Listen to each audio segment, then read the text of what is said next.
sejahtera untuk kita semua. Apa kabar mahasiswa Ibu pada mata kuliah penyutradaraan dan pementasan? Nah, pada mata kuliah ini Ibu tidak hanya sendiri merancang bahan ajarnya, tetapi ada dosen mitra, yaitu Bapak Marcelus Ungkang dari Universitas Katolik Indonesia Santo Paulus Rute, yang akan juga mengkolaborasi bahan ajar bersama dengan saya, Ibu Nia Astuti dari Universitas Al-Muslim. Nah, untuk itu mari kita ketahui apa-apa saja yang menjadi deskripsi dari mata kuliah ini. Yuk.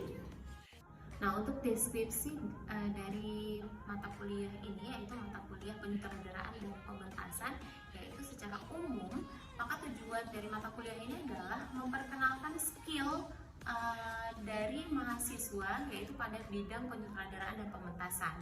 Kemudian pada mata kuliah ini termasuk di dalamnya yaitu ada memperkenalkan ruang lingkup wilayah kerja dari penyutradaraan dan pementasan, kemudian mampu menulis naskah, lalu seorang mahasiswa itu nantinya bisa menjadi seorang sutradara yang oke punya. Nah, pada mata kuliah ini maka ada praktiknya, yaitu praktik menyutradarai pementasan sastra. Jadi pementasan sastra itu ada beberapa, yaitu yang pertama ada pementasan drama, kemudian ada pementasan musikalisasi puisi, lalu ada teatrikal puisi, kemudian ada pementasan sastra lainnya. Nah, untuk capaian dari pembelajaran pada mata kuliah penyutradaraan dan pementasan ini yaitu adalah seorang mahasiswa itu nantinya harus memiliki bakat dan minat dalam menyutradarai sebuah pementasan sastra. Maka mahasiswa itu nantinya harus bisa menjadi seorang sutradara yang oke, kemudian bisa saja menjadi seorang aktor dan artis, kemudian juga bisa menjadi seorang penulis, bahkan menjadi pembuat naskah atau penulis naskah yang nantinya bisa bekerja sama dengan beberapa sutradara lainnya. Nah, inilah menjadi capaian pembelajaran ketika nantinya seorang mahasiswa dapat mengetahui apa-apa saja capaian pembelajaran pada mata kuliah ini. Assalamualaikum warahmatullahi wabarakatuh. Salam sejahtera untuk kita semua. Nah, pada pertemuan pertama ini materi yang akan kita pelajari masih pengenalan saja terlebih dahulu, yaitu mengenal materi, kemudian menyepakati kontrak perkuliahan, kemudian mengetahui RPS dari mata kuliah ini. Nah, untuk indikatornya sendiri yaitu mahasiswa itu harus saling mengenal, kemudian mengetahui aturan-aturan dalam mata kuliah ini. Lalu bagaimana proses pembelajarannya. Nah, jadi setiap pertemuan jangan lupa diwajibkan bagi seluruh mahasiswa itu wajib mempresentasi perkuliahan pada kolom presentasi nantinya.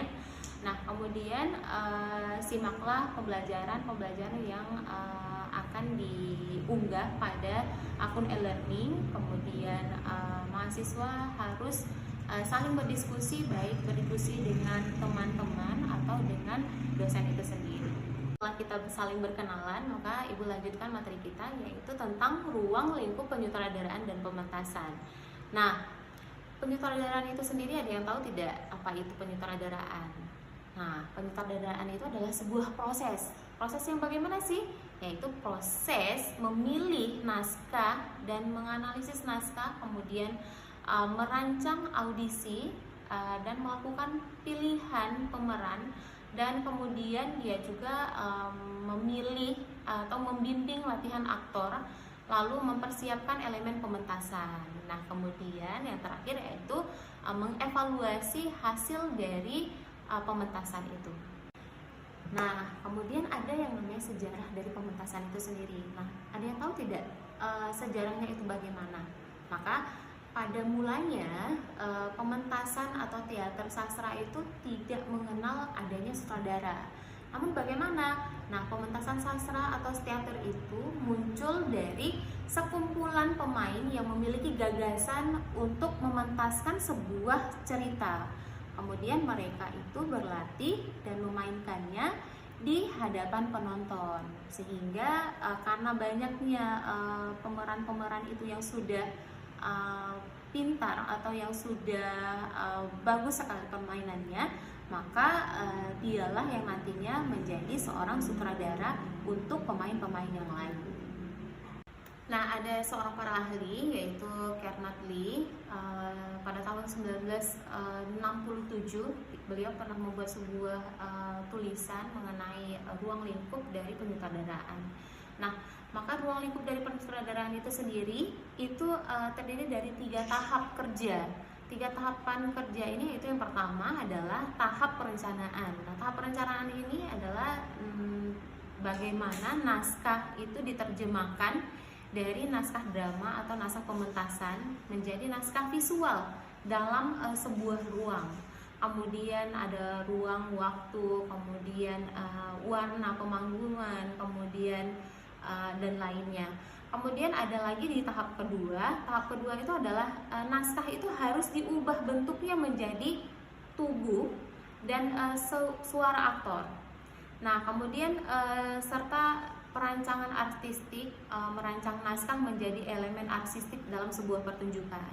Kemudian yang ketiga itu adalah tahap pertunjukan. Tahap pertunjukan ini sutradara, penulis, kemudian desainer itu mulai menyingkir. Menyingkirnya bagaimana? Ada stake manajernya tersendiri, kemudian ada kru dari panggung, kemudian ada aktor itu sendiri yang harus menghadirkan naskah itu di atas panggung. Nah, selanjutnya ada yang namanya pilihan dari materi dan teknik penyutradaraan itu sendiri. Nah, apa saja yang menjadi materi? Nah, materinya itu adalah yang pertama itu ada aksi, yang kedua di sini ada ruang, dan yang ketiga ada garis, keempat itu bentuk, yang kelima itu warna, dan yang keenam itu adalah suasana.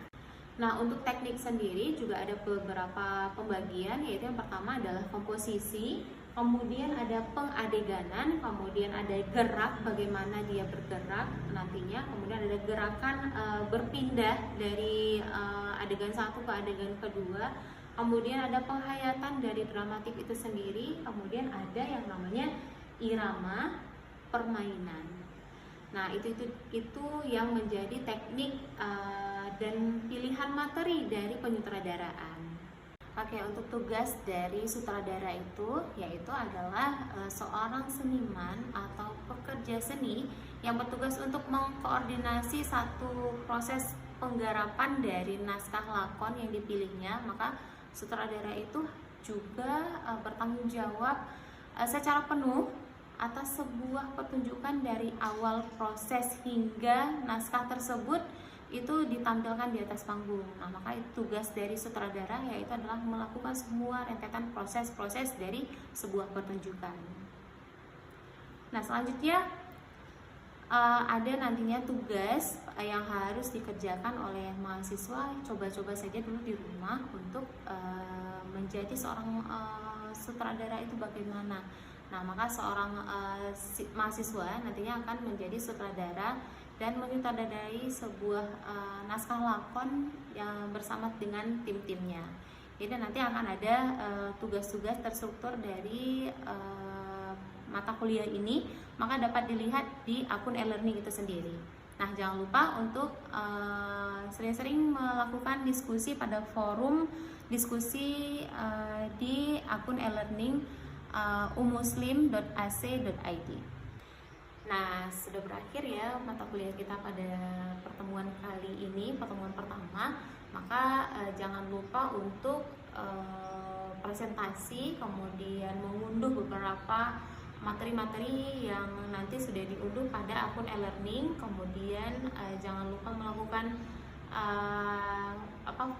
diskusi pada forum diskusi nantinya yang sudah ada pada akun e-learning, dan jangan lupa lakukan tugas-tugasnya. Nah, untuk itu Ibu akhiri pertemuan kita pada hari ini. Assalamualaikum warahmatullahi wabarakatuh.